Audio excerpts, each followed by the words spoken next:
Hello all, ఈరోజు నేను పొన్నగంటి కూరను తీసుకున్నానండి. ఫస్ట్ టైం తీసుకోవడము చేయటము అనమాట. మా అమ్మ స్టైల్లో చేస్తున్నారు.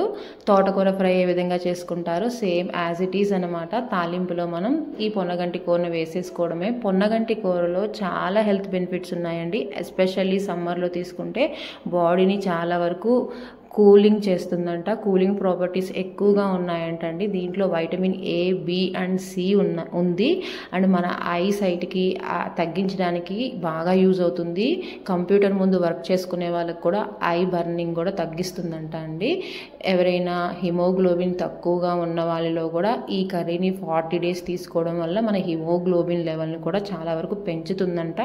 మన హెయిర్కి చాలా వరకు మంచిదంట అండి. దీంట్లో బయోటిన్ కూడా చాలా ఎక్కువగా ఉందంట. తప్పకుండా ట్రై చేయండి. 40 days కంటిన్యూస్గా తీసుకుంటే హిమోగ్లోబిన్ లెవెల్ కూడా పెరుగుతుందంట. కర్రీ అయితే నాకు తోటకూర ఫ్రై లాగే అనిపించింది. టేస్ట్ అయితే చాలా బాగుందండి. తప్పకుండా ట్రై చేయండి. వీడియో నచ్చితే తప్పకుండా లైక్ చేసి కామెంట్ చేసి సబ్స్క్రైబ్ చేయడం అసలు మర్చిపోవద్దు. Until then bye.